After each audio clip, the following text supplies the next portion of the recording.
reconnaissons toujours.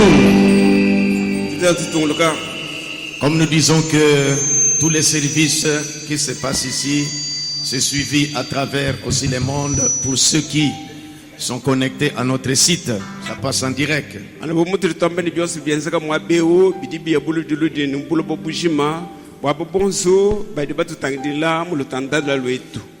Celui qui parle ce matin, c'est le pasteur Twing Gospel. Pastor Twing Gospel. Ici, à Mbujimaï. Granit Blanc Tabernacle. Merci. Shalom. Shalom. Bon anniversaire au tabernacle de Mbujimaï.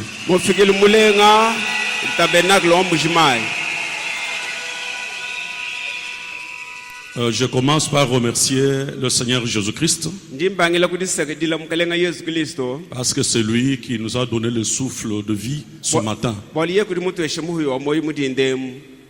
En deuxième lieu, je remercie sincèrement mon pasteur André Vibidila Mwanamanyanga.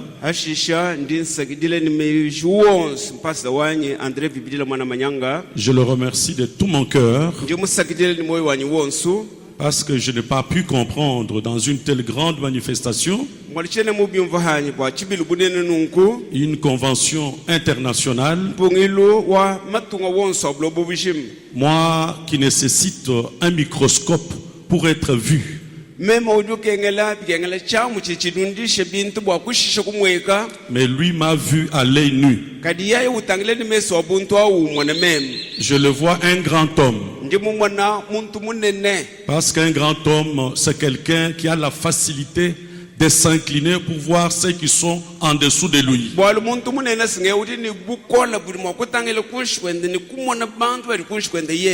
À vrai dire, les vrais termes pour exprimer ma gratitude envers lui me manquent.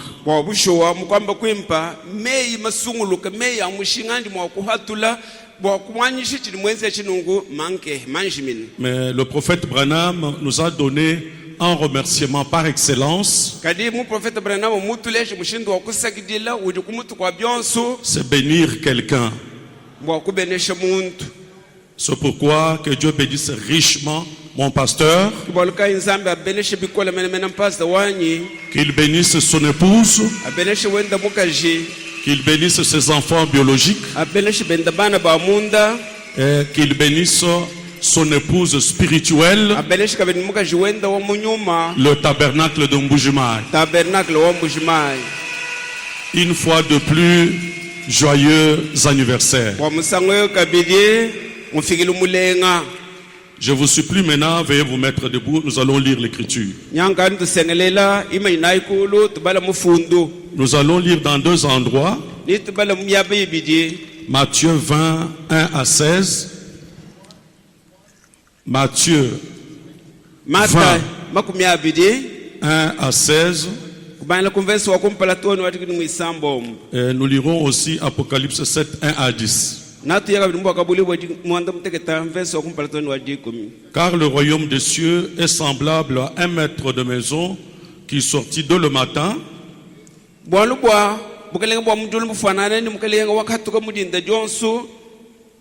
afin de louer les ouvriers pour sa vigne.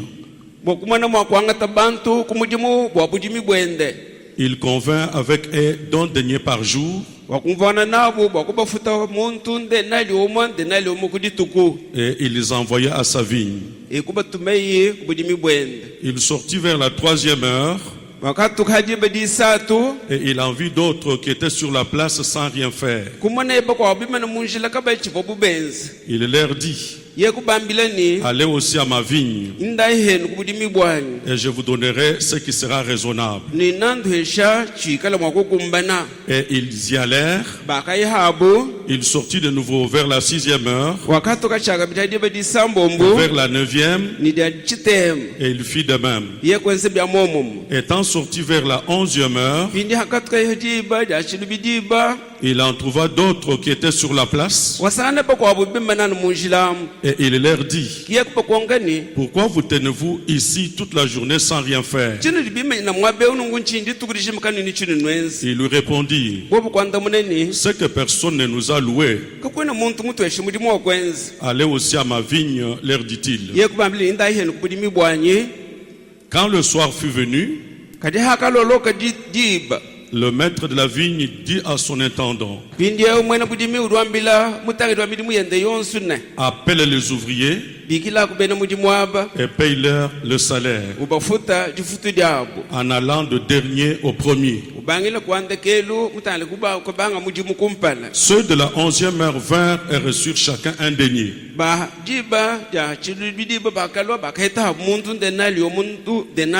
Les premiers vinrent et dirent, croyant recevoir davantage, mais ils reçurent aussi chacun un denier. En le recevant, qu'ils murmurèrent contre le maître de la maison et dirent: ces derniers n'ont travaillé qu'une heure, et tu les traites à égal avec nous, qui avons supporté la fatigue du jour et la chaleur. Il répondit à l'un d'eux: mon ami, je ne te fais pas tort. N'es-tu pas convenu avec moi d'un denier? Prends ce que tu reviens et va-t'en. Je vais donner à ce dernier autant qu'à toi. Ne m'est-il pas permis de faire de mon bien ce que je veux? Ou bien où tu vois de mauvais œil ce que je sois bon? Ainsi les derniers seront les premiers, et les premiers seront les derniers. Que Dieu bénisse la parole.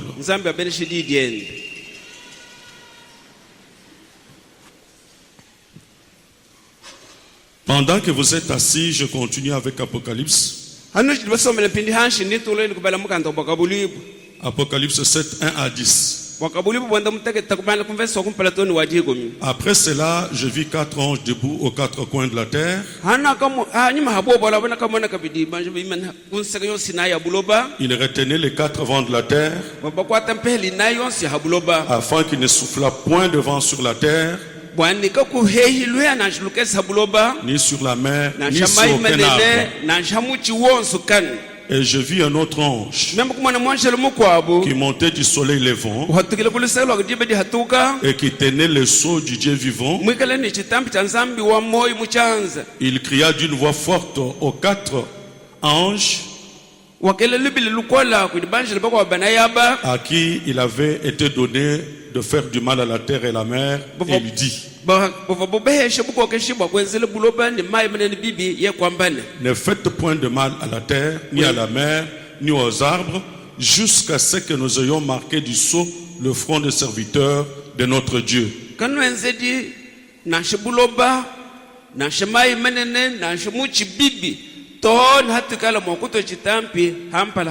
J'entendis le nombre de ceux qui avaient été marqués du sceau: 44 000 de toutes les tribus des fils d'Israël. 5 à 8, on commence à énumérer les 12 tribus, parce que nous voulons gagner du temps.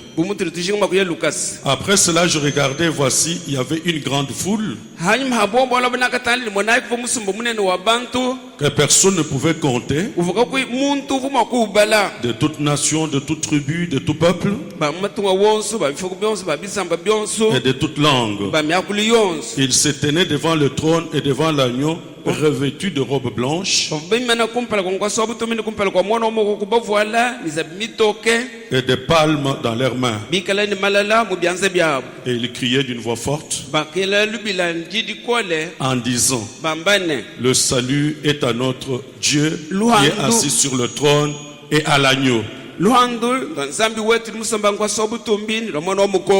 Une fois de plus, que Dieu bénisse encore la lecture de sa parole.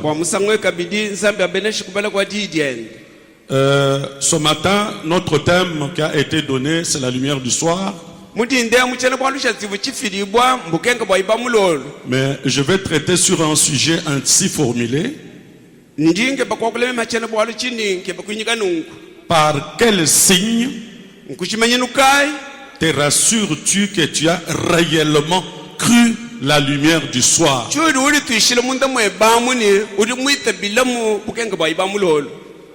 Par quel signe te rassures-tu que tu as réellement cru la lumière du soir? Quand j'ai suivi minutieusement tous les intervenants qui sont venus ici depuis le début,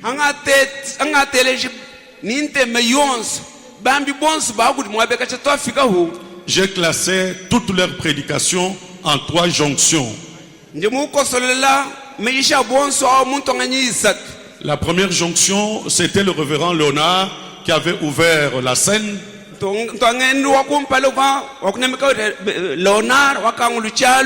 Il a expliqué au peuple d'une manière nette et claire, sans aucune ambiguïté, ce qu'on appelle une lumière. Il nous a dit qu'une lumière, c'est une écriture de la Bible qui était une promesse. Et quand cette écriture prend vie, quand cette écriture se vêtue de la chair, quand elle s'accomplit, c'est cela qu'on appelle la lumière. Là-dessus, le peuple est déjà fixé. Point de besoin qu'on y revienne encore. C'était ça la première jonction. Le deuxième intervenant, c'était l'ancien Kalumbu, qui nous a interpellés, qui nous a appelés à savoir comment vivre avec cette lumière. C'était la deuxième jonction. Et les prédicateurs qui ont suivi ont emboîté son pas, parce que tout un chacun venait avec son interpellation selon sa propre manière.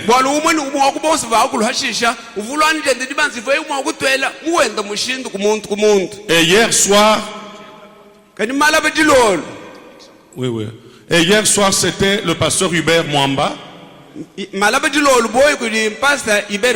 qui a amorcé la 3e jonction. Il nous a montré que quand une promesse est donnée, n'importe qui peut croire ça. Mais quand elle devient la lumière, quand elle est accomplie, là, il n'y a qu'un élu qui peut croire cela, aidé par Dieu lui-même, le Père, qui lui donne la révélation. C'est là où il nous avait appelé hier des honorables. Lui nous avait appelé des honorables, parce qu'un honorable, c'est un élu. Les diacres, les administrateurs, on les appelle des honorables parce que le peuple de Dieu les a élus. Les députés que nous avons sont des honorables parce que le peuple les a élus.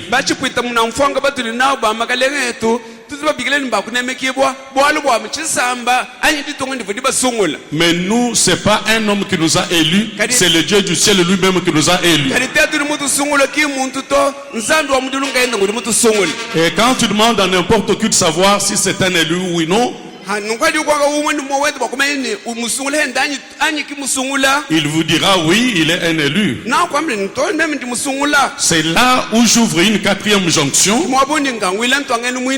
pour savoir quel est le signe par lequel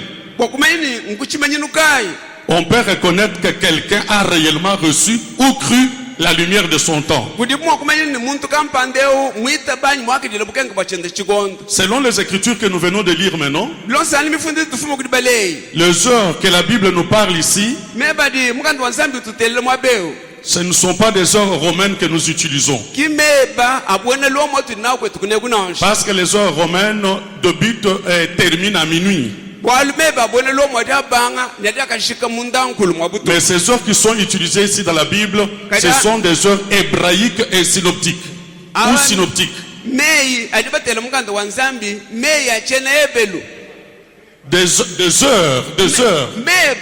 Des heures hébraïques ou synoptiques. Elle commence au lever du soleil à 6 heures. Et quand on atteint 7 heures, ils disent que nous avons accompli 1 heure.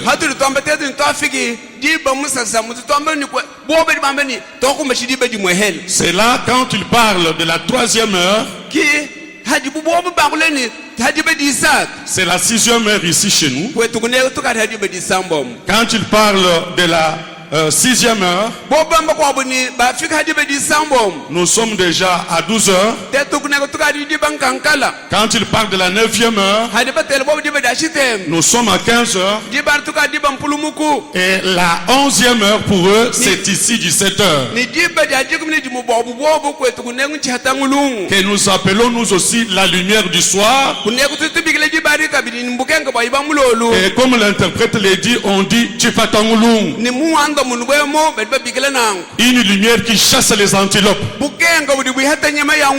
C'est pour montrer qu'au soir, il n'y a que les brebis qui rentrent à la bergerie, mais les antilopes rentrent dans la brousse. Amen. Amen. J'ai tiré ici des explications de la Bible Scofield. Dans la page 1214. 1214. Je fais cela parce que Branham lui-même en a parlé. Au paragraphe 27.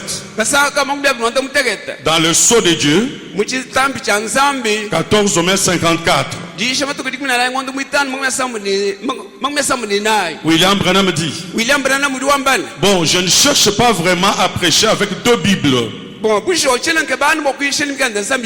Une seule suffit.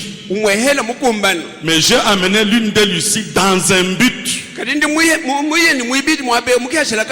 Pour de petites notes au bas de la page et tout, des références. C'est là où j'ai aussi consulté la Bible Scofield pour trouver comment comprendre alors ces heures de la Bible. William Branham en parle encore au paragraphe 50. Question-réponse sur les Hébreux, première partie. Mais ici nous voulons parler d'abord de ces parties des heures. Les serviteurs de la 3e heure, qui sont-ils? William Branham dit que ce sont nos frères et nos sœurs de la Pentecôte. Et vous verrez même Pierre le dire dans Acte 2, 14 à 18. Alors Pierre se présenta avec les 11, éleva la voix et leur parla en ces termes: hommes juifs et vous tous qui séjournez à Jérusalem, sachez ceci et prêtez l'oreille à mes paroles. Ces gens ne sont pas ivres comme vous le pensez, car c'est la 3e heure du jour. Mais c'est ici ce qui a été dit par le prophète Joël. La troisième heure dont Pierre parlait, si c'était 9 heures du matin. Et quand nous allons dans Marc, Marc 15, 25, la Bible dit, Marc 15, 25,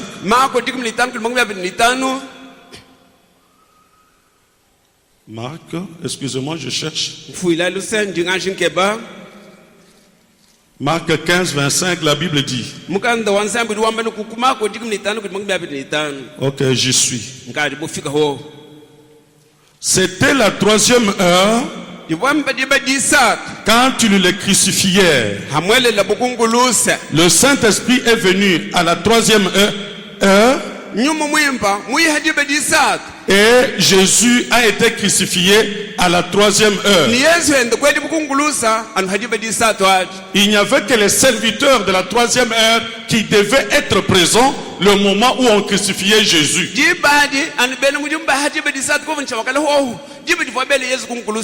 Pourquoi? Ce sont eux les seuls qui avaient cru la lumière de ce temps-là, la lumière du matin. Et pourquoi eux sont de la troisième heure et leur chef, leur lumière crucifiée à la troisième heure?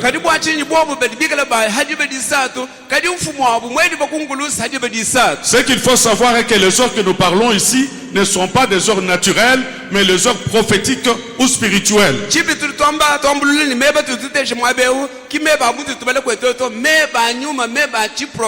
vous lisez dans la prédication Le Consolateur, au paragraphe 51, William Branham dit que le naturel est toujours le type du spirituel.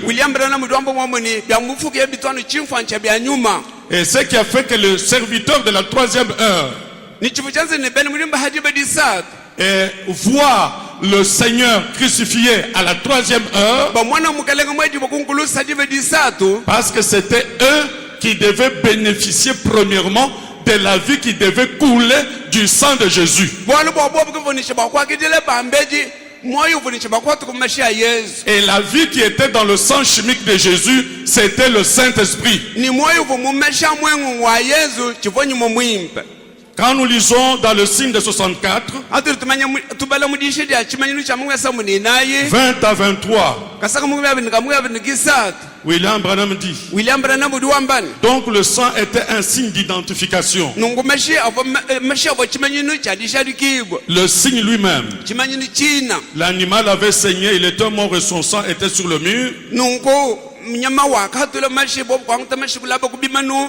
Nous gagnons du temps. 21. Et la vie animale et la vie humaine, c'est vraiment différent. Il n'y a rien du tout là-dedans. Si vous prenez le sang d'un animal et que vous le mettez en vous, vous mourrez. Il y a dans le sang animal une vie différente de celle qui est dans le sang humain. Parce que l'être humain a une âme, l'animal n'a pas d'âme. Et donc le sang lui-même, comprenez-le bien. Le corps chimique rouge, le composant du sang devait être là sur la porte, comme signe que l'agneau était mort. Parce que la vie de l'agneau ne pouvait pas revenir sur l'adorateur humain.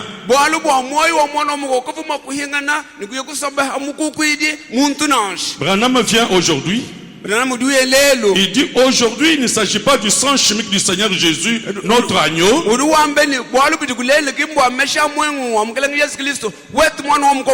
Mais la vie qui était dans le sang, c'est-à-dire le Saint-Esprit, il revient et il est le signe qui montre que nous avons accepté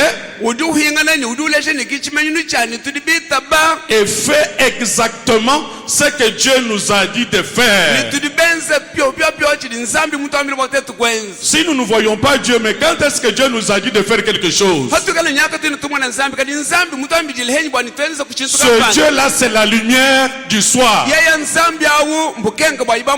Tout ce qu'on nous dit dans cette lumière, c'est Dieu en train de nous parler. Pour que ce signe qui était dans le sang revienne sur toi, il faudrait premièrement que tu acceptes cette lumière. C'est alors que tu auras la possibilité d'obtempérer à ce que cette lumière te dira. Dans être conduit, ou si vous prenez l'âge d'Éphèse, au paragraphe 230, j'ai la citation ici, mais je vais gagner du temps parce que nous courons derrière la montre. William Branham dit que sans Saint-Esprit, vous êtes perdus. Malgré tout ce que vous pouvez faire, mais Branham dit, ce Branham là qui est la lumière dont nous disons qu'elle est la lumière du soir. Il dit que sans Saint-Esprit, vous êtes perdus. Et remarquez, Branham, après avoir parlé comme cela, il fait encore une déclaration grave. Dans être conduit du 7 décembre 65.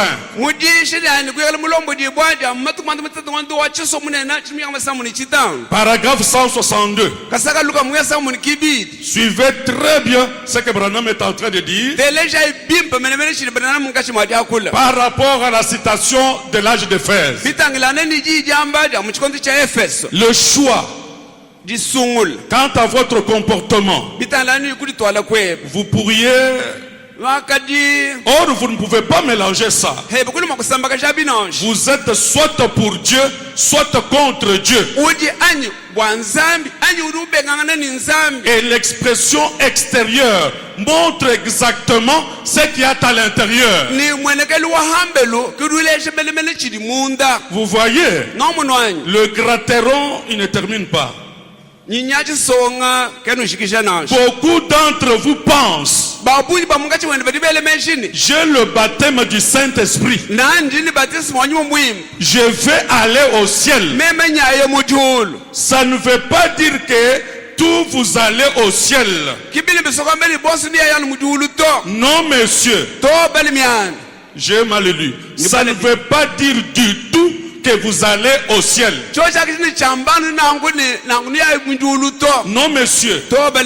Vous pouvez avoir le baptême du Saint-Esprit chaque heure de votre vie et être quand même perdu et aller en enfer. La Bible le dit. Oui, c'est tout à fait exact. Ici, ça semble se contredire. Branham dit que sans Saint-Esprit, vous êtes perdu.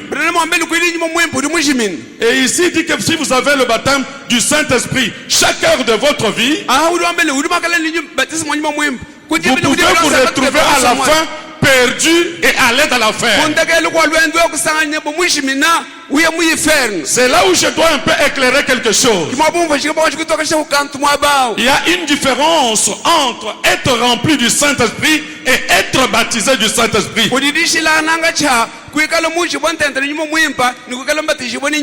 Si vous lisez les soins du temps de la fin, paragraphe 189, William Branham dit, le royaume de cieux, qui est le Saint-Esprit, entre en quelqu'un.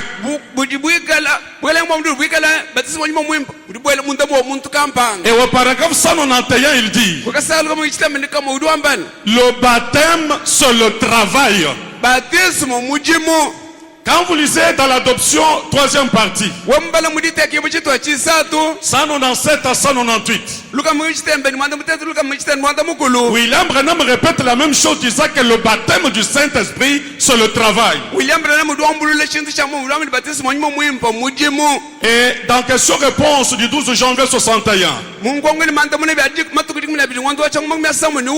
au paragraphe 132, Branham dit que le Saint-Esprit n'entre pas dans un vase sale.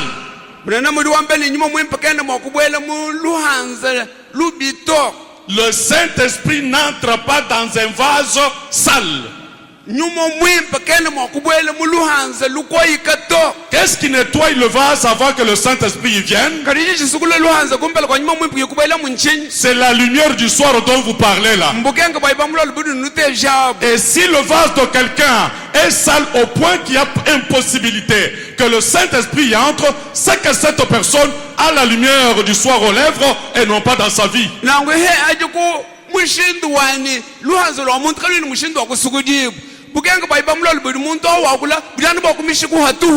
Le Saint-Esprit n'entre pas dans un vase sale. C'est pour montrer que quelqu'un peut être vide dans son cœur. Mais être prédicateur, être chantre, faire n'importe quel travail dans l'église. C'est là où William Branham dit que les dons et les appels sont sans repentir.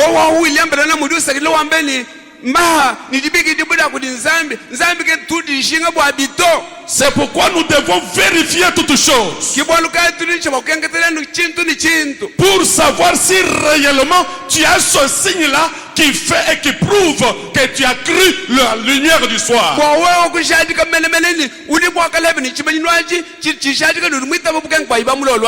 Dans toujours question-réponse du 12 janvier 61,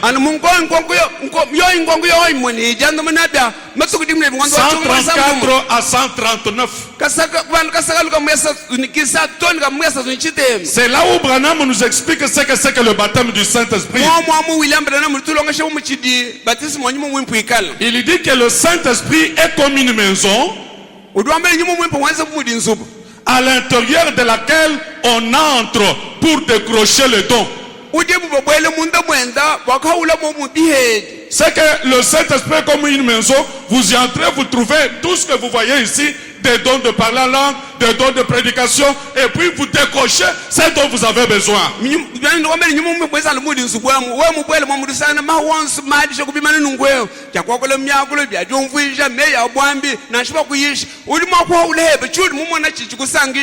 C'est que entrer dans le Saint-Esprit pour décrocher ce don-là, tu entres comme on entre dans une rivière.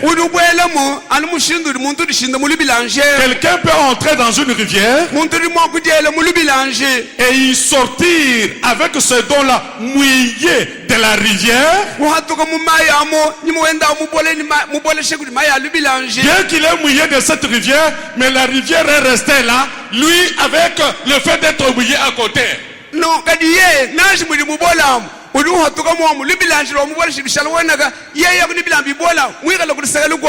Mais être rempli du Saint-Esprit, ce n'est pas toi qui entres dans le Saint-Esprit, mais c'est le Saint-Esprit qui entre en toi.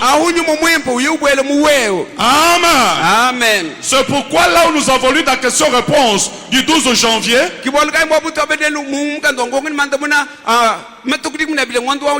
il a dit que le Saint-Esprit n'entre pas dans un vase sale. Quelqu'un peut entrer dans le Saint-Esprit et une autre personne, c'est le Saint-Esprit qui entre en lui. Vous savez que Branham nous a dit que le mot baptême signifie baptizo, c'est-à-dire être immergé dans. c'est que quelqu'un peut être immergé dans le Saint-Esprit et faire sortir seulement un travail pendant que la personne du Saint-Esprit lui-même n'est pas en lui.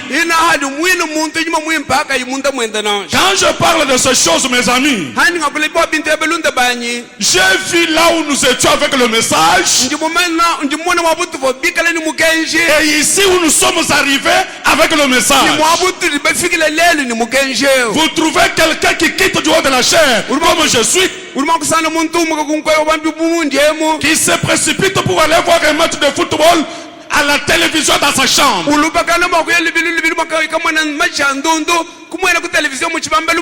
Oh, Branham dit que le Saint-Esprit, c'est la vie de quelqu'un changé.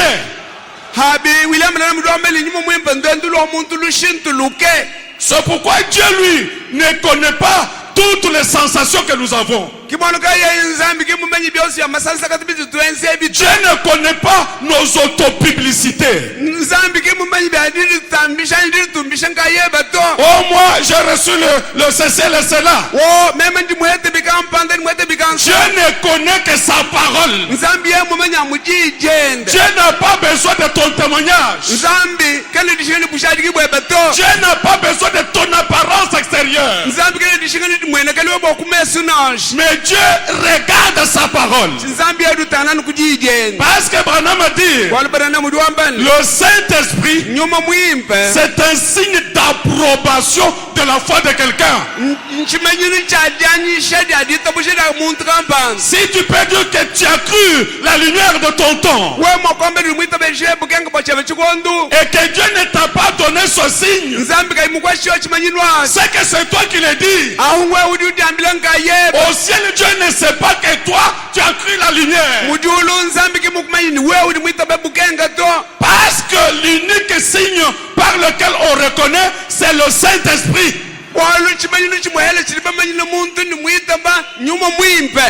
Regardez les serviteurs de la 6e heure. Les serviteurs de la 6e heure, ce sont ceux qui sont venus après le serviteur de la Pentecôte.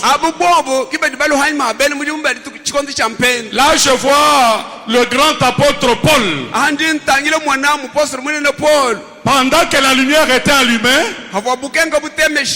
seul son travail était de chercher à éteindre cette lumière-là. J'ai beaucoup apprécié le révérend Léonard quand il parlait. Il a dit que moi je ne suis pas là pour éteindre la lumière, mais c'est pour l'allumer. Mais le travail de Saul était d'éteindre. Vous êtes témoin que Saul était témoin de la mort d'Étienne.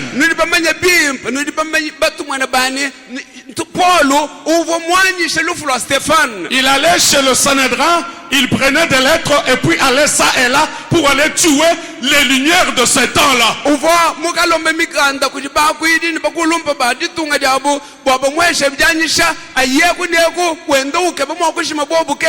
Mais sa chance, Dieu l'avait élu dès avant la fondation du monde. Comme preuve qu'il était élu, il a commencé par purifier son incrédulité. Il a pardonné tous ses péchés. Et William Branham dit que quand Dieu te pardonne tes péchés, il te les pardonne en te donnant le Saint-Esprit. Si toi tu n'as pas le Saint-Esprit, Dieu ne t'a pas pardonné tes péchés. Je sais que le message nous a apporté tout. Le message nous a apporté les bénédictions de ce corps. C'est bien. Il nous a apporté la guérison de maladie. C'est bien. Mais nous ne devons pas oublier l'essentiel. Souvenez-vous de cette histoire que Branham raconte. Souvenez-vous de cette histoire que Branham raconte. Quelqu'un qui avait eu une fleur magique, qui lui a ouvert la montagne pour lui donner tout ce dont il avait besoin. Il a pris les voitures, il a pris les diplômes. Branham n'a jamais condamné cela. Il n'a pas condamné. Il est aussi d'accord avec les bénédictions matérielles. Mais à part les bénédictions matérielles, nous devons faire un pas pour ne pas oublier l'essentiel. Et quand cet essentiel vient en toi, c'est cela la preuve que réellement tu as cru la lumière du soir. Amen. C'est pourquoi nous devons faire attention. Nous ne devons pas être comme Saul. Vous voyez que Saul a été épargné parce qu'il était un élu. S'il n'était pas un élu, il allait être perdu comme Judas Iscariote.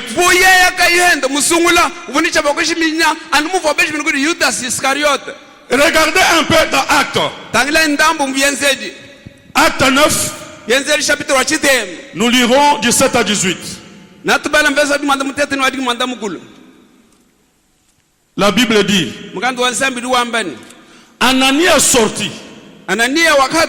Et lorsqu'il fut arrivé dans la maison, il imposa les mains à Saul en disant: Saul mon frère, le Seigneur Jésus qui t'est apparu sur le chemin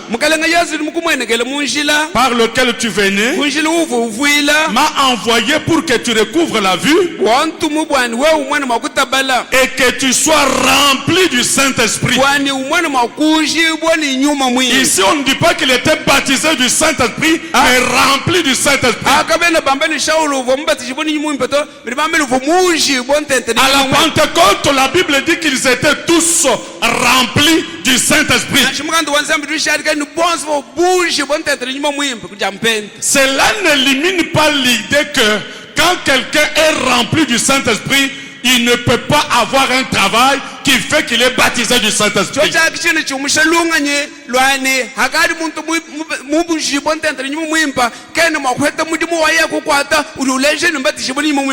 Quand quelqu'un est rempli du Saint-Esprit, on l'adopte. Et dès qu'il a le travail, on peut aussi dire qu'il est baptisé du Saint-Esprit.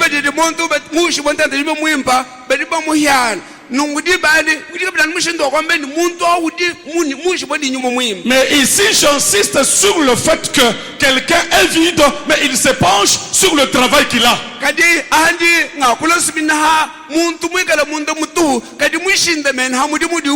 William Branham dit: c'est bien que la personne soit été remplie du Saint-Esprit sans le savoir. Et il continue toujours de demander le Saint-Esprit, ne sachant pas que le Saint-Esprit est déjà en lui. Plutôt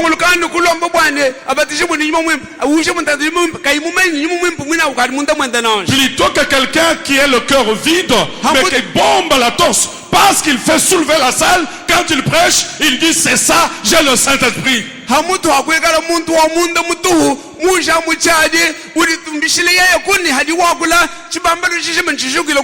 Les dons et les appels sont sans repentir. Judas Iscariote avait eu un don par excellence, l'apostolat. Il se réjouissait de cela. Mais aujourd'hui je vous parle, il est dans la 5e dimension. La preuve que réellement tu as cru la lumière de ton temps, c'est quand Dieu te donne un signe. Et ce signe là, c'est le Saint-Esprit. Et le signe de 64, 45 et 48. Et tout homme qui naît dans ce monde, peu importe combien il peut venir d'une bonne famille, il est coupable de sang de Jésus-Christ tant qu'il n'a pas accepté son pardon. Et la seule façon pour vous de savoir que le pardon est bien là, c'est quand le signe vient sur vous et que vous avez le signe. Je vais poser un peu une question à l'auditoire. Qui a déjà été enterré avec une Jeep Prado ici? Qui a déjà vu quelqu'un être enterré avec une Jeep Prado?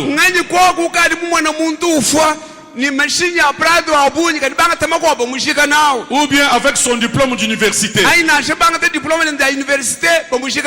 Toutes les choses pour lesquelles nous sillons sur la terre sont bénéfiques à ce corps. Mais le vrai réel de l'homme, dit Branham, ce n'est pas cet extérieur, mais c'est son intérieur.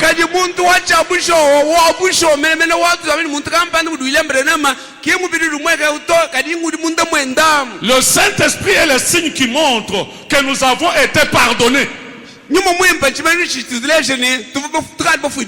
Quelqu'un peut avancer des raisons et des motifs. Comprenez que Dieu ne tient pas compte de ce que l'homme dit. Dieu ne regarde qu'à ce que dit sa parole. Il dit que c'est le Saint-Esprit qui est le signe qui montre que nous avons été pardonnés. Que la cause était entendue.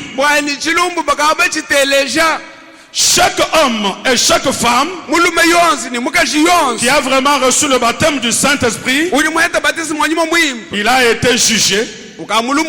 Il est identifié à son avocat, à son juge, à son sacrifice, et le signe qu'il a en sa possession montre que le prix de son voyage vers la gloire a été payé. Amen. Amen. C'est fini. Il a ce signe. Il est à lui. Le baptême du Saint-Esprit qui témoigne de la résurrection de Jésus. Amen. Amen. Le croyez-vous?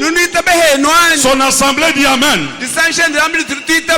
Branham dit, c'est votre marque d'identité. Vous êtes un détenteur du signe. Moi je suis noir, je suis congolais. On ne me reconnaîtra pas que je suis congolais parce que je suis noir. Au Gabon il y a de noirs. Au Zimbabwe il y a de noirs. Mais si j'exhibe ma carte d'identité, c'est cela qui prouvera à celui qui me le demande que je suis congolais. Prêcher, tout le monde prêche. Parler en langue, tout le monde parle en langue. Ce n'est pas cela qui fait que tu as cru le message ou la lumière du temps de la fin.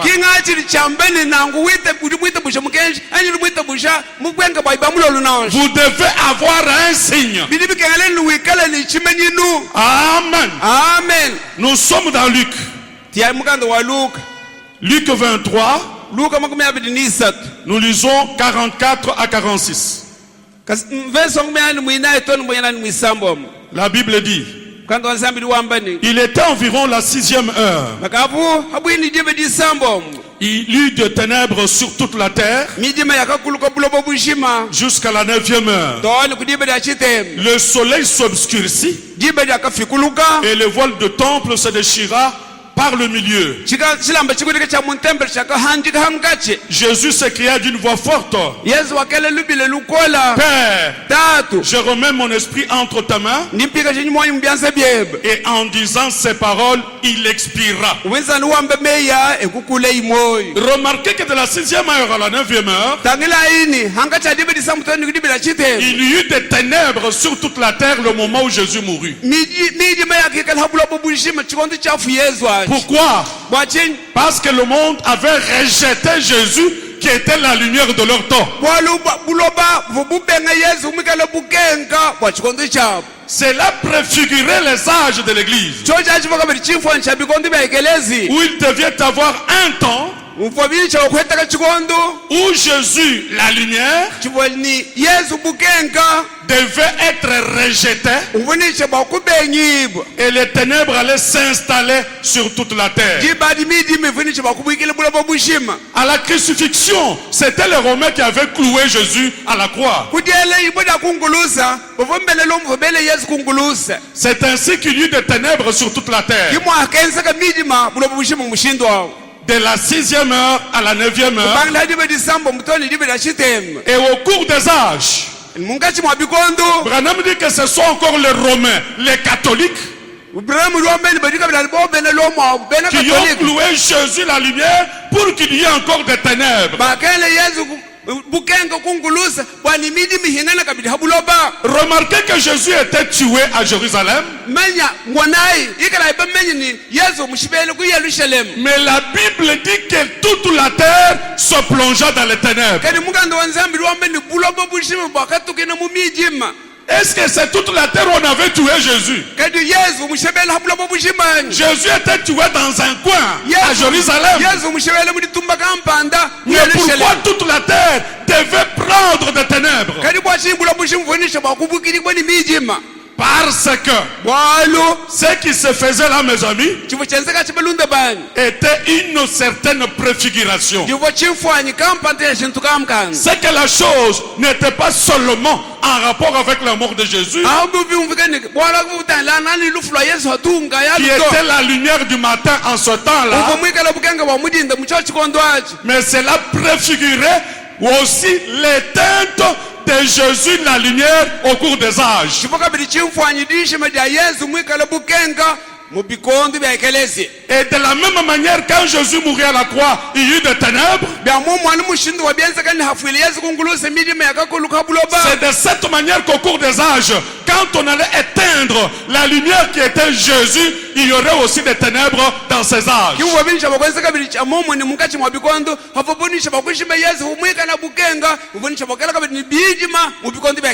Je prends le 3e saut. 294 à 297. William Branham dit: bon, maintenant, voici le mystère qui s'y rattache. Maintenant, c'est là. Quand cela m'a été révélé tôt ce matin, avant l'aube, alors j'ai pris vite l'écriture, je me suis mis à examiner, à vérifier. C'était bien ça. Jusqu'ici, 3 d'entre eux ont été révélés d'une façon absolument surnaturelle.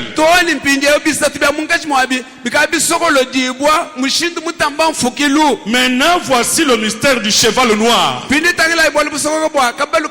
selon ce qui m'a été révélé. Il a commencé à le monter à l'époque de l'âge des ténèbres. C'est ce que représentait ce cheval de couleur sombre,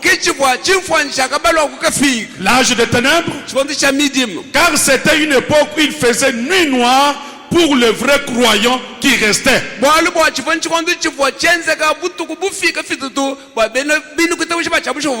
Regardez bien là dans cet âge de l'église, cet âge intermédiaire de l'église,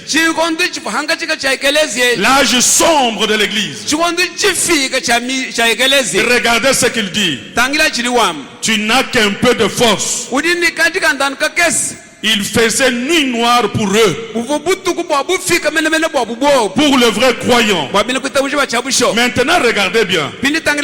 Presque tout espoir avait été ôté à la vraie église. Puisque cet individu dirigeait à la fois l'église et l'État. Qu'est-ce qu'ils vont faire? Vous voyez, le catholicisme avait pris la direction à la fois de l'église et de l'État. Et tous ceux qui n'étaient pas d'accord avec le catholicisme étaient mis à mort. C'est pour cette raison qu'il était sur un cheval de couleur sombre. Et regardez quelle chose sombre il a faite, vous voyez. Alors vous saisirez. Si vous vous y connaissez en histoire, observez ça. En fait, vous n'avez même pas besoin de vous y connaître pour savoir ceci. Maintenant, regardez bien.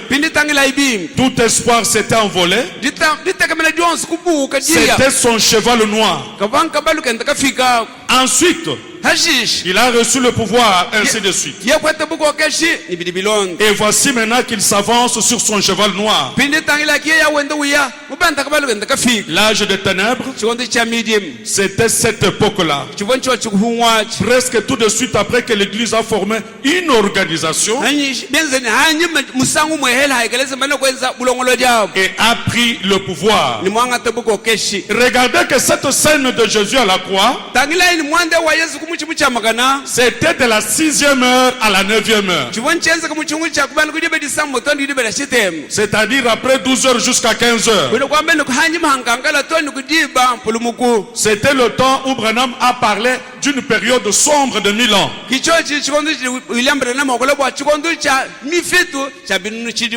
ce qu'il dit dans question-réponse sur les sceaux. 344. William Branham dit: prenez la glorieuse réforme de Schumacher.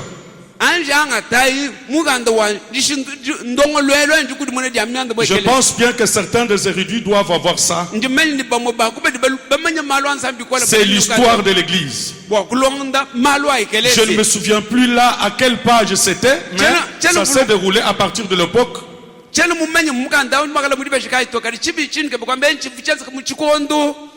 La chose a été suscitée ou apportée à l'église par Saint Augustin d'Hippone d'Afrique. C'était en l'an 354 après Jésus-Christ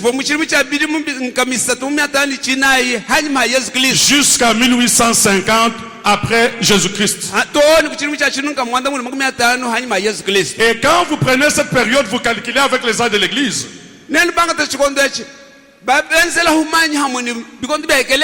Vous remarquerez qu'après la Pentecôte, il y a eu Paul, il y avait un peu de lumière. Quand on a dépassé un tout petit peu Irénée, les ténèbres ont commencé.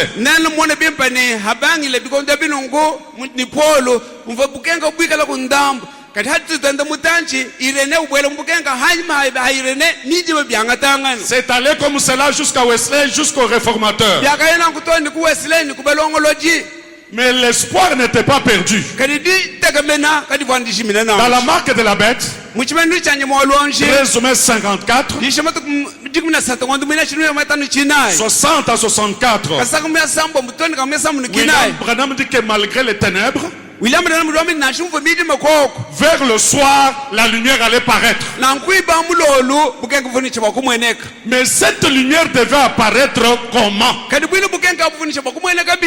Ça devait apparaître avec l'avènement des ouvriers de la 11e heure.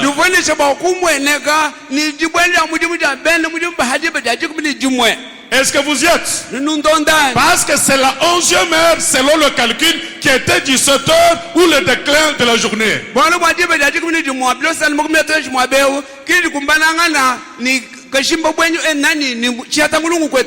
Et William Branham dit que ces ouvriers-là de la 11e heure, c'est l'œuvre ou le service de Malachie 4.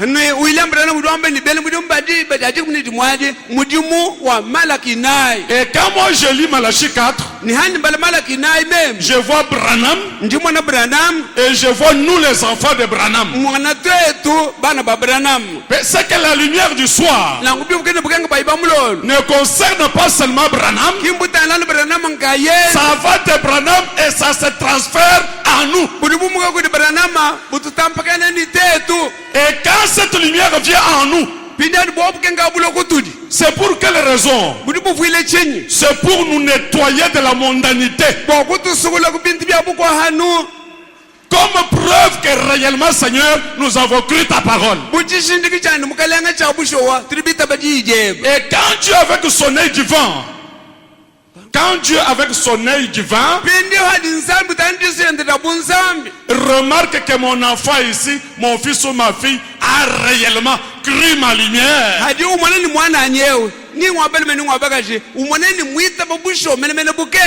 Il te donne un signe. Remarquez que dans la Bible, c'était tout un travail. Vous avez vu des problèmes dans la Bible. Ceux qui ont dit nous avons travaillé longuement, pourquoi tu nous donnes un denier et ces autres un denier?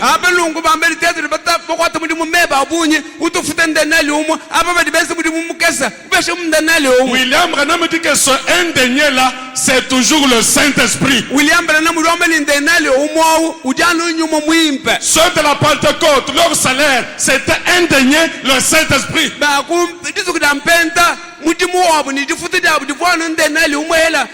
Ceux, les ouvriers de toutes les heures, ils n'avaient qu'un salaire, un denier, le Saint-Esprit.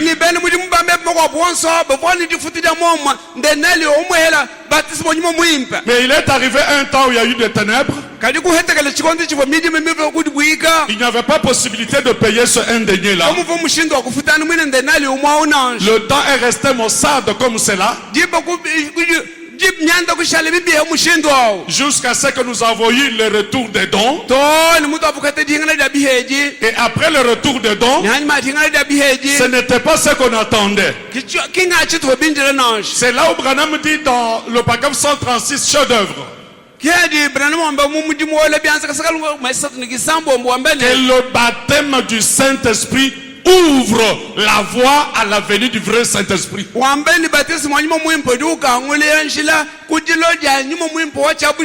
Ce baptême-là, c'était la venue de dons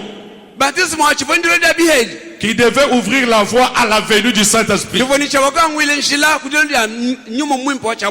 Mais remarquez, mes amis, dans la prédication, la marque de la bête, 60 à 64. J'ai lu William Branham.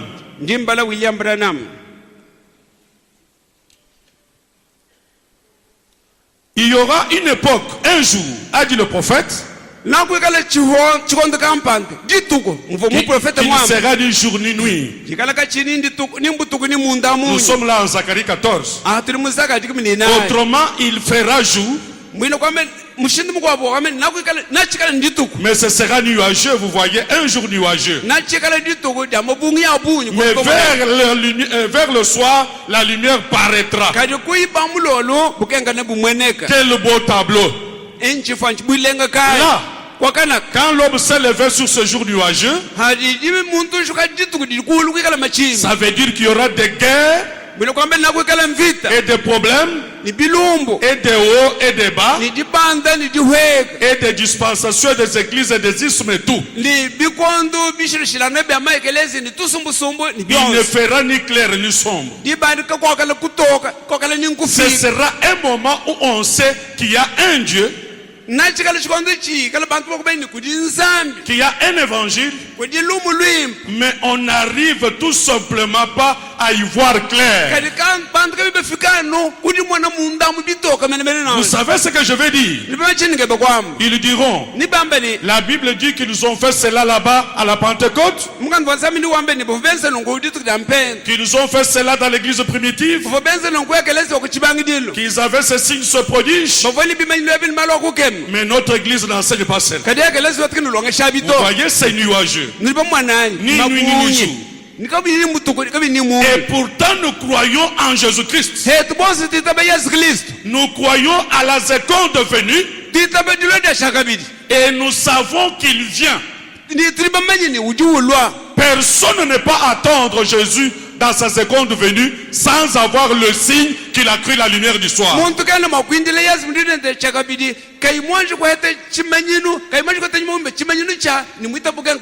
La Bible dit il ne fera ni clair ni sombre. On ne peut pas appeler ça le jour. On ne peut pas l'appeler la nuit. Mais remarquez, vers le soir la lumière paraîtra. Quand le Jean de l'Orient, il ne termine pas. Ce livre est un livre de l'Orient, la Bible. Au début, quand la lumière venait de poindre sur l'église primitive,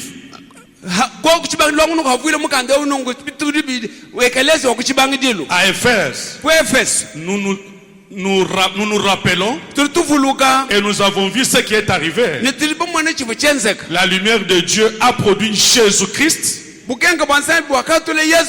Suivez comment Branham explique ce qui était à la lumière du matin. Nous nous rappelons et nous avons vu ce qui est arrivé. La lumière de Dieu a produit Jésus-Christ par le premier déversement du Saint-Esprit. C'est ainsi que la lumière a été donnée au monde entier et que la Bible a été écrite. Pas vrai. Or il a promis pour le monde occidental. Le soleil s'élève à l'est au début de la dispensation de la grâce. Et le soleil se couche à l'ouest sur les occidentaux. Nous sommes des occidentaux. Il a promis qu'il y aurait un réveil et la lumière paraîtrait au temps du soir. Branham dit, nous y sommes. C'est que la lumière est déjà là. La lumière brille. Et les ténèbres ne l'ont point reçu. Si le signe ne vient pas en quelqu'un pour prouver qu'il a cru cette lumière du soir, automatiquement nous plaçons cette personne du côté des ténèbres qui n'ont pas reçu la lumière.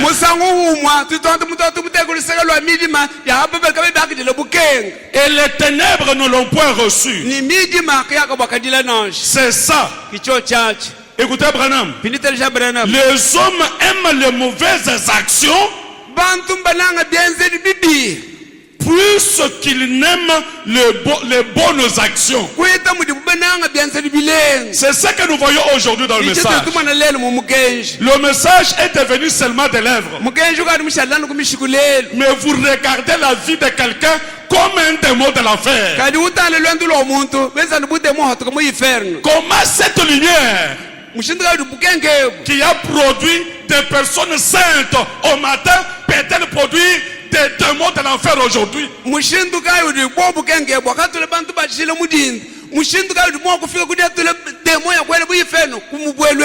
C'est une preuve que cette personne-là n'a pas cru cette lumière.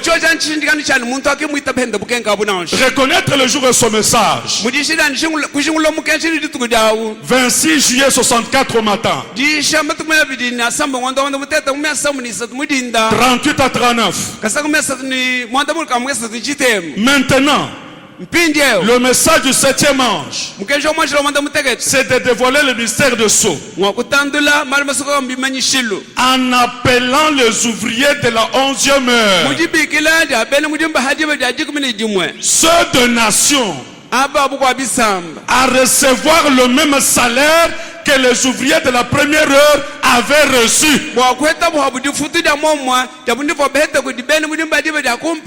Vous voyez, même dans le travail profane,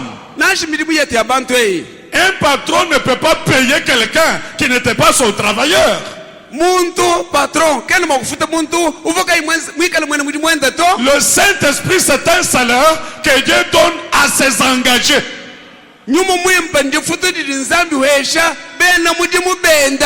Tu es engagé à quel travail? Au travail de l'âme. Seigneur, ôte-moi ce vol. Seigneur, ôte-moi ce mensonge. Seigneur, ôte-moi la convoitise. C'est tout un travail que tu es en train de faire. Tu fais ce travail-là jusqu'à ce que la lumière purifie ton âme et Dieu te donne un signe.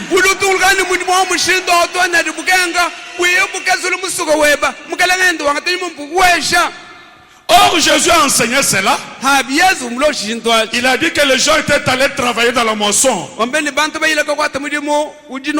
Ils avaient été embauchés. À ce moment-là, tôt le matin, ils allaient être payés à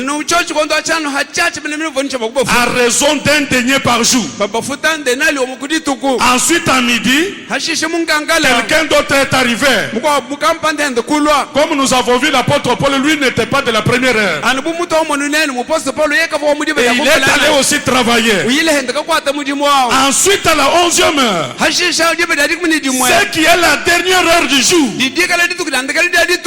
quelqu'un est arrivé et il a reçu comme salaire la même chose que ce qu'avaient reçu ceux de la première heure du jour.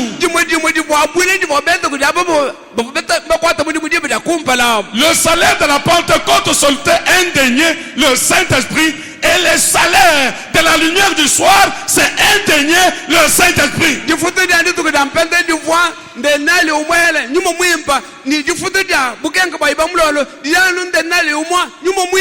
C'est tellement parfait. Les messagers de la première heure, avec la parole, avec l'évangile, avec la vérité, ils sont arrivés au jour de la Pentecôte. Ensuite, il y a eu un âge de ténèbres où ils ont été bloqués. Ensuite, au milieu du jour, Luther, Wesley et les autres sont arrivés. Ensuite, il doit y avoir un message du temps du soir où on recevra la même chose que ceux du commencement avaient reçu. Le message du temps du soir doit rétablir de nouveau, ramener la même chose de nouveau. C'est la raison pour laquelle c'est seulement du temps de Branham que le Saint-Esprit qui était lié par le fleuve dénominationnel a été délié.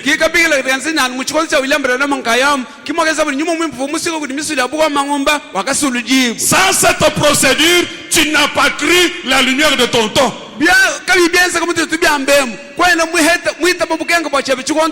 Prenez Jéhovah Jireh, 9 février 61, 80 à 81. William Branham dit 80 à 81. Je lis. Notre Père Céleste, la parole est tranchante.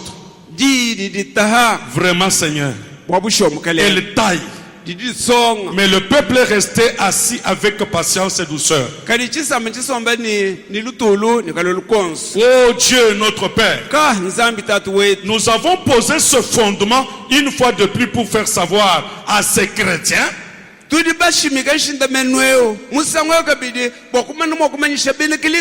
qui n'ont pas perdu leur alliance. Elle leur a été donnée inconditionnellement. Mais ils perdront leur récompense. Branham dit que vous n'avez pas perdu votre alliance, mais vous allez perdre votre récompense. Mais ils perdront leur récompense s'ils ne reviennent pas dans la terre promise. Ils ont perdu la joie. Le monde a commencé à s'infiltrer dans l'église. Nous voyons ce qu'elle devient. Et ceci est conforme à ta parole. Nous n'avons aucun moyen d'arrêter cela, Père. Mais nous essayons de prendre le cri de minuit. Excusez, nous essayons de prendre ceux qui veulent venir. Car nous croyons que ceci est l'appel de la 11e heure. Le cri de minuit va bientôt retentir. Souvenez-vous que le cri de minuit dont on parle, c'est Matthieu 25, où on a trouvé des qualités de vierges. Des vierges avec de l'huile dans la lampe et des vierges dans leur lampe sèche. Or, pendant les ténèbres de la nuit, il faut de l'huile pour l'allumer afin que la lumière vienne. Elles ont commencé à emprunter, mais il n'y en avait pas assez chez leurs voisines. Mais quand elles sont parties en chercher, au retour, la porte était déjà fermée. C'est pourquoi je vous dis maintenant, pendant que l'époux n'est pas encore là, vous avez tout le temps d'aller chercher de l'huile.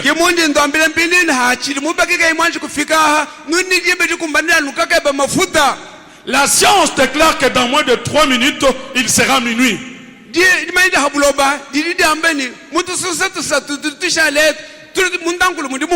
Et le monde sera réduit en pièces. Qu'arriverait-il si un fanatique lançait une de ces bombes ce soir et que cela apparaissait sur un écran de radar? Chaque nation du monde lancerait des bombes. Le monde ne peut pas survivre à cela, Père. Mais avant que cela n'arrive, tu as fait une promesse selon laquelle nous serons partis. Quand on dit qu'il y a une promesse qui dit qu'avant que ce désastre arrive, nous serons partis, nous ne partons pas à Bagwadia. Nous ne partons pas à Mamayem. Nous partons dans un lieu où il y a du sérieux. Regardez Jésus lui-même. Il a dit, attendant Jérusalem, quand je me serai allé, je vous enverrai le Saint-Esprit. Mais pourtant le Saint-Esprit est à l'intérieur de Jésus quand il parlait. Pourquoi il n'a pas donné le Saint-Esprit? Il connaissait sa parole. La parole a dit, il n'y a que celui qui est venu du ciel qui rentrera au ciel.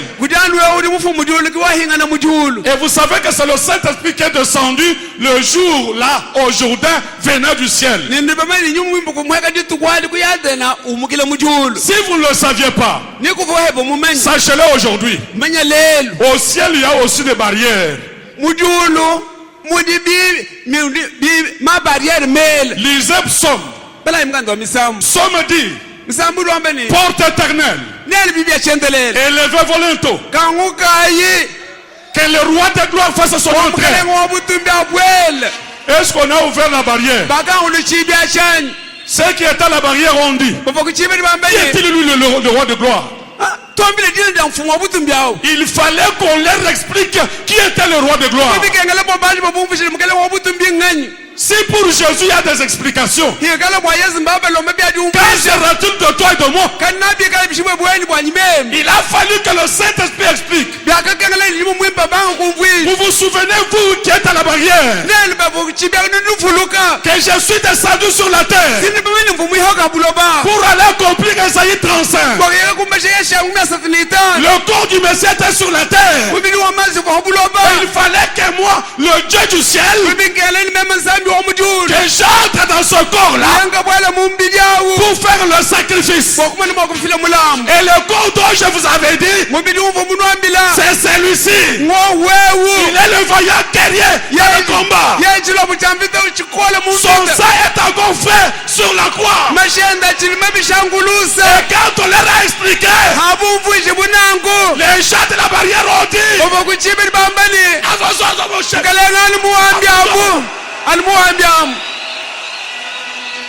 on a ouvert la barrière et Jésus est entré. William Branham dit, s'il a fallu à Marie qui avait accouché Jésus qu'elle suive aussi le même itinéraire, qu'en sera-t-il de toi et de moi? L'homme et la femme ont nez abattu. L'homme et la femme qui a le nez abattu.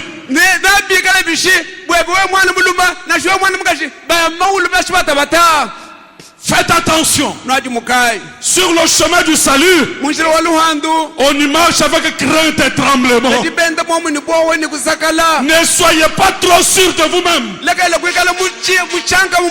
Marchez incliné. C'est alors que Dieu vous relèvera. Et écoutez tout ce que Dieu vous dit par la lumière du soir. Quand il vous dit ôte cette tâche, ôte la tâche. C'est ça croire le message. C'est ça croire la lumière du soir. Je vous dis une chose ce matin. Il y a une différence entre venir au message et croire le message. Regardez mes amis, quand Moïse a lancé son message, tous les enfants d'Israël qui étaient dans les différentes provinces d'Égypte ont accouru à Goshen. C'est à partir de Goshen que la marche vers Canaan devait commencer. Souffrez que je vous dise que nos églises différentes, ce sont de Goshen. C'est là où nous venons nous rassembler afin que la marche vers Canaan commence. Cette marche-là, c'est une marche à 3 étapes. Comment vous saurez là où vous êtes? William Branham dit, il identifie les 3 marches avec les 3 étages de l'arche de Noé. Il dit qu'au premier étage, c'est là où on a vu les bêtes. Il faisait des excréments, il faisait des urines, et il dormait là-même. Quelqu'un qui dit que je suis venu au message, il prend le vin, il prend la bière, il va au football. C'est une chèvre dans le premier étage de l'arche de Noé. Dans le deuxième étage, c'est là où on a mis les oiseaux. Remarquez la nature des oiseaux. Les oiseaux ont 4 choses. Ils ont des ailes qui leur servent de défier la pesanteur là-haut.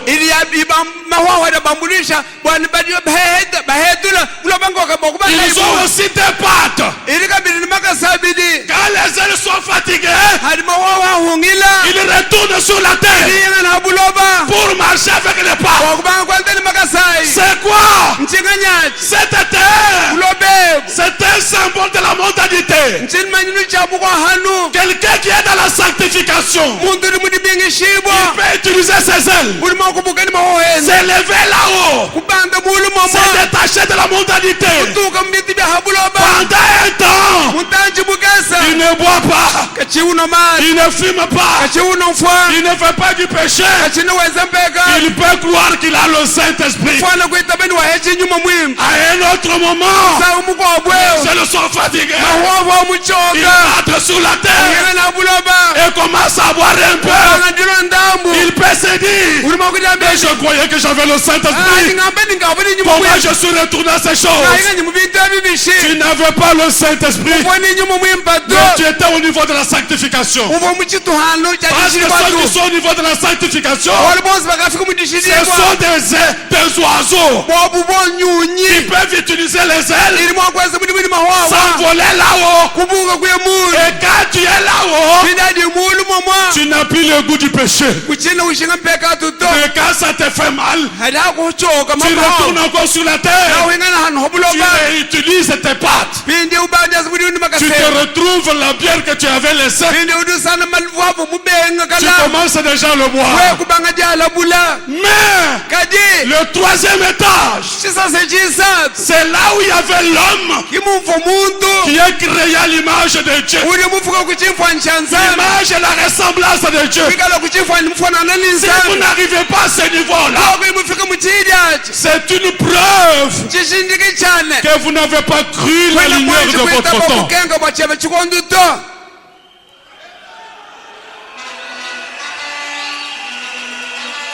Dans question-réponse sur les Hébreux, première partie, 40 à 42. Puis nous lirons 51-68. William Branham dit, mes amis, je sais que les autres vous ont montré de grandes choses, mais moi j'ai compris que je prenne cet axe. Les biens matériels, c'est très bien.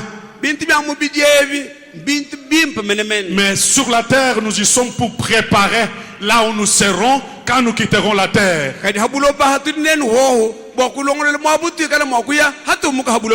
William Branham dit, prenons Apocalypse 7. Il commence à interpréter Apocalypse 7. Et nous trouverons là maintenant ce qui est dit. C'est une chose merveilleuse. J'ai vu 4 anges debout aux 4 coins de la terre. Maintenant, ceci est comparable à Ézéchiel 9. Où il a vu la destruction des Juifs. Et ici il voit la destruction des gentils. Apocalypse 7. Je vois 4 anges debout aux 4 coins de la terre. Il retenait les 4 vents. Branham dit que le vent signifie la guerre et le conflit. Afin qu'il ne souffle point de vent sur la terre, ni sur la mer, ni sur aucun arbre.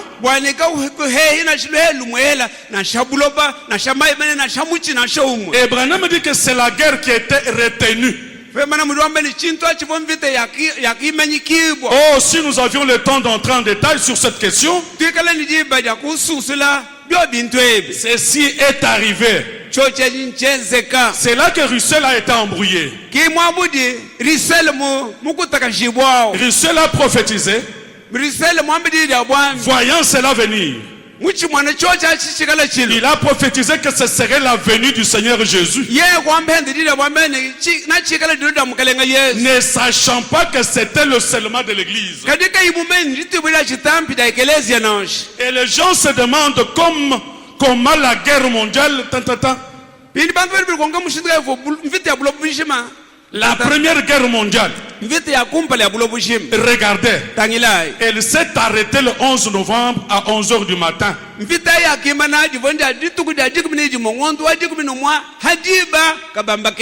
11e mois, le 11e jour, à la 11e heure.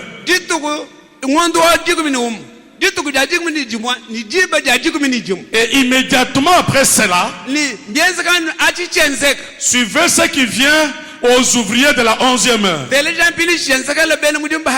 Et immédiatement après cela, le baptême d'eau au nom de Jésus et le baptême du Saint-Esprit ont été révélés à l'église. Immédiatement après cela. Parce que c'est pour cette raison-là qu'on avait arrêté la guerre. Dieu a vu que si la guerre continue de faire rage, il n'allait pas avoir tout le temps de sceller ses serviteurs qui sont les 144 000 et nous, ses enfants.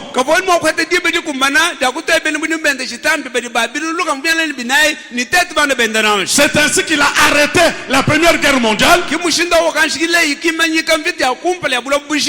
les ouvriers de la 11e heure entrent en scène. Ils allaient entrer en scène comment? Il fallait qu'on leur enseigne par le baptême dans les eaux.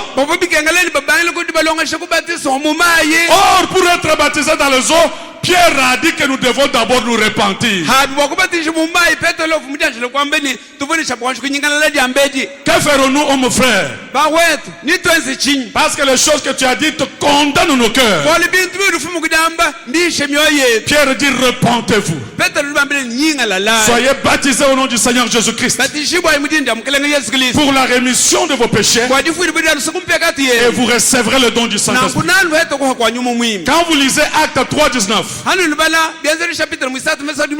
la Bible dit la repentance seule ne suffit pas. Il faut te repentir puis te convertir. Te repentir, c'est constater le mal que tu as fait, tu le confesses à Dieu. Se convertir, c'est dire à Dieu, à partir d'aujourd'hui, je prends la décision que je ne ferai plus jamais ça.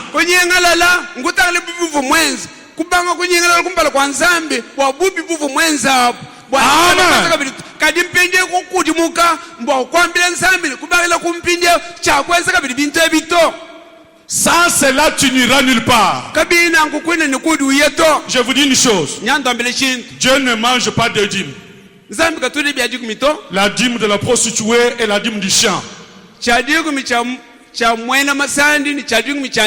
Même si vous avez 40 000 arènes de champs, de milou, de bobby, mangez tout votre argent.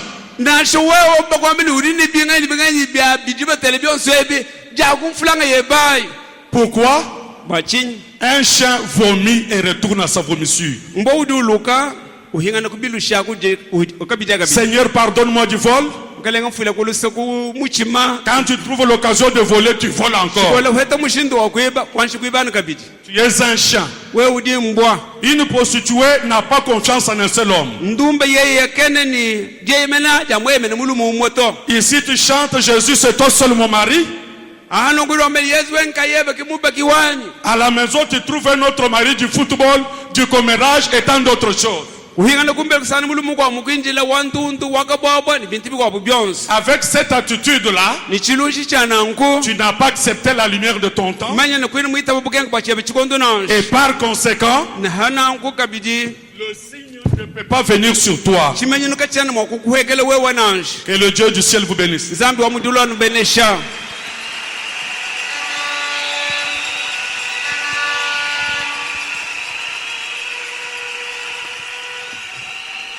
C'était le pasteur Twing Gospel. Au revoir, pasteur Twing Gospel. Nous bénissons le Seigneur pour ça. Mais je crois que ce message était encore une interpellation. Et Dieu l'a conduit à mettre l'accent sur le baptême du Saint-Esprit. Et pour ce matin, Dieu a voulu à ce que nous puissions méditer à ce sujet. Et dans cette convention qui est sous couvert de 40 ans du message au Kasaï, c'est le sol de Kasaï.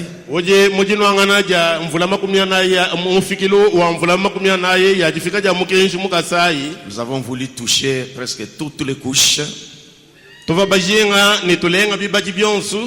C'est pourquoi nous avons aussi pris parmi ceux qui pensent qu'on ne tire pas l'attention sur les ministres. Nous avons dit que, alors, montez aussi qu'on puisse suivre comment Dieu est en train d'opérer avec vous autres.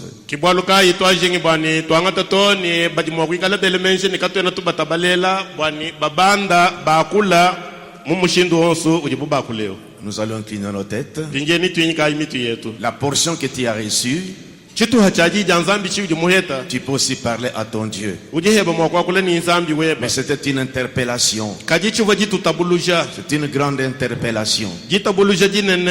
Voyez, son message c'était les signes. J'ai perdu les papiers là. Les signes que vous avez cru les messages, je crois. Vous avez cru la lumière du soir. Parce que vous savez que dans Ephésiens, il est dit, en lui, vous aussi, après avoir entendu la parole de la vérité, l'évangile de votre salut, on dit que le message de votre temps, en lui, vous aussi, après avoir entendu la parole de la vérité, l'évangile de votre salut, ou le message de votre temps, en lui vous avez cru, alors vous avez été scellés du Saint-Esprit qui avait été promis. Dieu, pour agréer la foi d'Abraham, pour dire qu'Abraham avait la foi, il a scellé du sceau de la circoncision.